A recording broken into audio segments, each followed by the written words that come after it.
Recently we created a pretty intense alien monster animation with Mr. Nunez, who provided this amazing creature, DemNikoArt, who rigged and animated the beast, and I handled the lighting and rendering. So in this video I'll talk a bit about my part of the job and what it takes to light and render a monster like this in EEVEE. But first, a bit of a breakdown of how this lovely creature has been put together. For this project, I started without a clear idea of what to sculpt. I began with a simple sphere in ZBrush and took some time to shape the main forms until the overall silhouette started to make sense. Once anatomy felt right, I refined the sculpt to define the primary features and add smaller surface details. When the sculpt was ready, I moved into Mari for the texturing process. Using a full UDIM workflow allowed me to paint high resolution and layer color roughness and displacement maps to achieve maximum realism. So first I created the main bones for the head and the jaw control. And then I added some more bones for additional influence. Automatic weights did actually most of the work. So these movements look actually pretty good. Jaw moves as it should. I used an IK chain for the tongue to have full control over the stretching and the movement. I also used IK for this little arm thing, and for this little one, and for this one. And also for this little flap or whatever this is. For the saliva I used 2 parented empties and a lattice to deform it. Rah rah rah rah rah rah rah. Rah rah rah rah it was. After receiving the model made by Marlon and animated by Niko and picking my jaw up off the floor, I started doing my thing. Lighting and rendering. And in this video I'm gonna tell you about it. The starting point for me was the animation Niko sent over. So I stripped it down to just the ambient light to start from a blank slate. The first step I usually take when lighting a portrait, and I consider this to be a portrait, is to begin with an HDRI environment.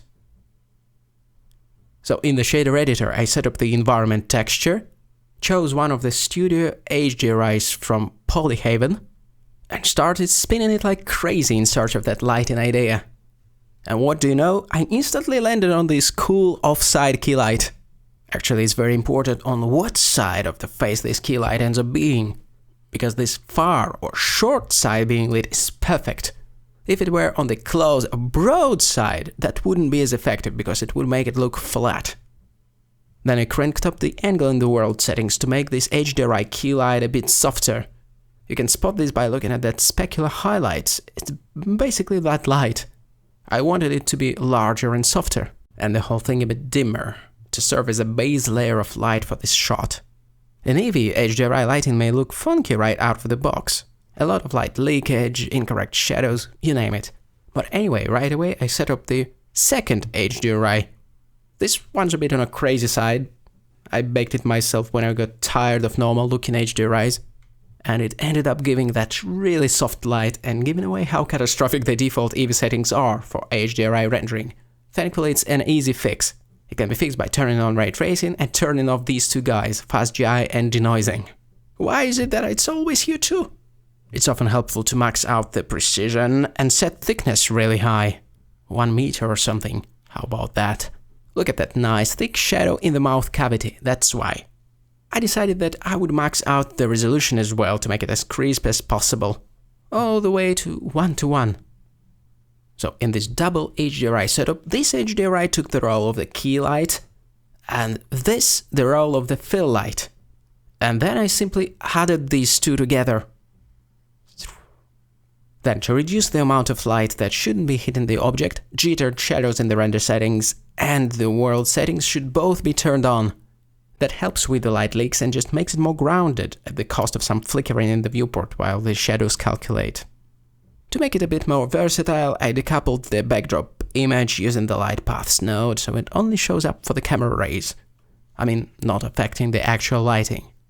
Once this basic lighting idea was nailed down with HDRIs, it became so much easier to come in later with the rest of the setup, area lights, omnis, bells and whistles.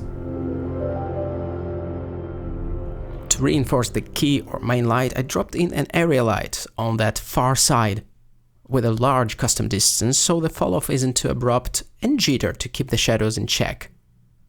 I want it to be a pretty strong ellipse-shaped body, really driving home the idea of the key light. That's our bad boy right there. I love the wet reflections it helped to bring out. The second area light came in from below. Its whole purpose was to milk that subsurface scattering effect within the tissue and the flesh of the creature, you know. Bonus points if you didn't know subsurface scattering is available in EEVEE.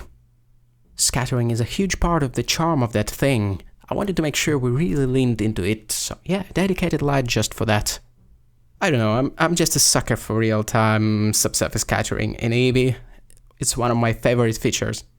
In Shader you do it by tweaking subsurface weight, and then scale, then RGB contributions, and finally the thickness, aka often overlooked secret parameter nobody talks about.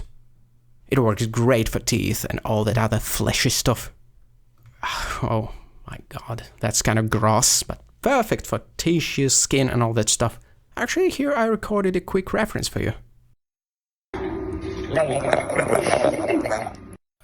Alright, thank you. Next light is the backlight, or kicker. I made it a bit stronger here than it actually was, but it's basically your classic blue sci-fi edge light. To make things a bit more menacing, I added eye lights and used light linking to make it affect only the actual eyeballs. Pretty cool. See those glints? Little stars in the abyss. Then comes the fog, and in the fog they come. The fog is just a cube covering the entire scene, displayed as wire in the viewport, and given a volume shader with just enough density to haze things up, but not anymore. A 3D noise texture can make the fog look more interesting, breaking it up, adding clumpiness. That can make it feel like either a steam bath or a cryo chamber, which fits the genre either way. In this case though, I didn't want it to look like my shower tube after I spent half an hour there crying after a long recording session yesterday, so I just went with a nice bluish haze instead. Then I thought, wait, it'd be fun to cover that part with a second volume, because yes, you can use multiple volumes in EEVEE, and it renders just fine. What I absolutely love about EEVEE is how effortlessly it handles volumetric lighting in real time. It's really kind of unbelievable. I think Andrew Price was right, calling it the EEVEE's superpower. After that, I added a bit of glare in compositing, some chromatic aberration as well, and I think a touch of the sensor noise. And of course, motion blur, because this thing moves a lot, and a shallow depth of field because of reasons. Then it was time to render a nice little low-res playblast. In Blender 5.0 and above, it's officially called Playblast now. Thank goodness it's usually fairly quick to render those in EEVEE. Well, wink wink if you know what you're doing. Anyway, after seeing the preview I was like, damn it, we're onto something here. I wrote to Niko telling him to stop pretending he specializes in mechanical rigging only, and then of course to Mr. Nunez to get a green light for the final render. OpenXR is the best intermediate format for rendering, half float and DWAA compression if you want to save some space. Even save faster. Okay, a truth bomb is about to be dropped. We still use the render farm for rendering the final animation. Why?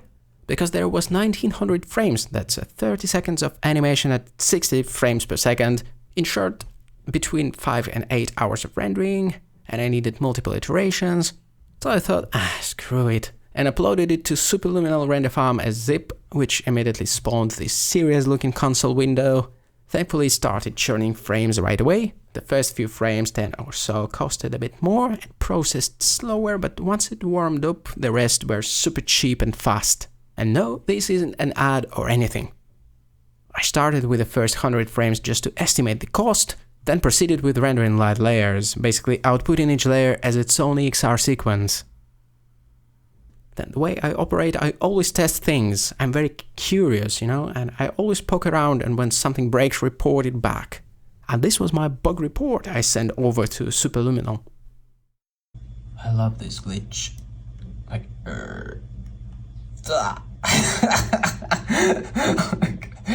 it's the first frames, first 12. Anyway, I combined all the light layers and graded the thing in DaVinci Resolve. I have a custom collection of view transform LUTs that you can download from our site, by the way, from Creative Shrimp. It includes AGX, Filmic and some more.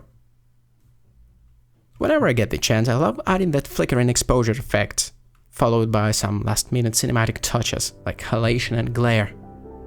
And that's it, I'm gonna show you the final animation once again, but first, huge thanks to everyone involved and massive kudos to my teammates for pulling this off.